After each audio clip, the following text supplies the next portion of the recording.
Now it's time for Lefties Losing It. And have you ever considered that time itself could be transphobic? You better throw away your clocks, because this next lass claims that queer and trans people actually experience time completely differently. Did you know that queer and trans people actually experience time completely differently to cishet people? It's a concept called queer temporality, and it basically has to do with the fact that historically, as queer and trans people, our lives have started much later and for a whole bunch of reasons ended earlier than our cishet counterparts. So as a result, our experience of time is compressed. Ooh, wowee, there's a lot to unpack there. What else didn't we know about the passage of time? I could not be more fascinated.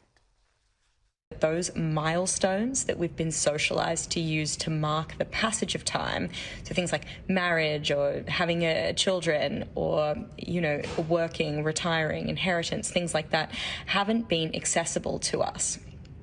And that linear timeline has a name: heterochronology. There you go, you learn something new every day. Didn't know queer folk were prevented from working and retiring.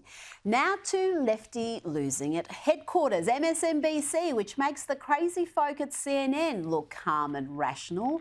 Here's Adrienne Elrod claiming that it's Trump foreign policy that folks need to fear, not the unholy mess Biden has made over the past 3.5 years. And during these challenging times on the foreign policy front, on the global front, can you imagine having Donald Trump back in the White House trying to manage all of this?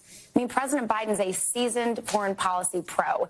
He served, of course, as the chair on the Senate Foreign Relations Committee for a long time. He has these relationships with world leaders that go very, very deep.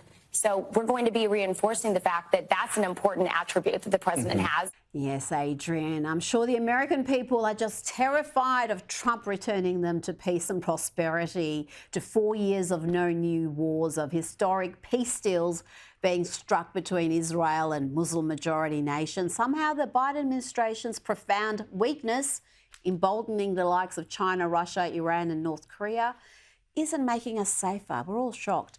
Now back to Australia and the city of Melbourne in the great state of Victoria, where the leftist government has accrued record debt while pushing a relentlessly leftist agenda, and where feral far-left activists routinely block city roads for protests, and they're not shy about abusing police.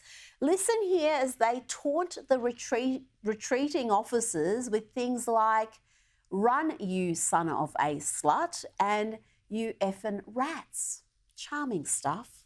Hey, yeah, run! Run, you son of a run, you dogs! You rats! You rats! You dogs! You rats! Dogs! I've got to say, I do feel for the police working at the coalface. Their woke overlords in police command have taken a knee to this far-left lunacy, whether it's BLM or the climate protests or these anti-Israeli mobs.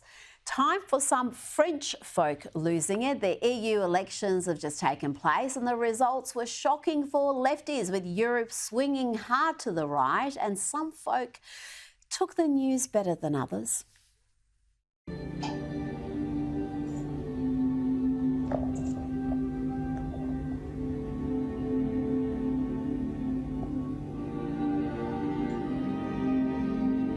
If you want a clue as to why so much of Europe is swinging hard to right-wing parties that want to cut immigration and abandon net zero and other neo-Marxist nonsense, then look at these scenes from Nantes, in France, where Antifa mobs break the windows of a building because it's flying the French flag.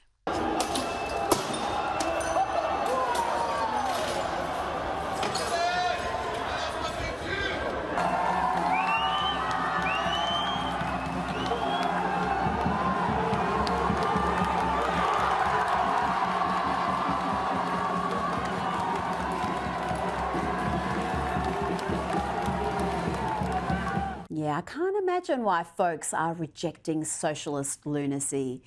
Time now to visit Lawless, California, and here are folks achieving social justice in Los Angeles. Just kidding, they're just ransacking an AutoZone store.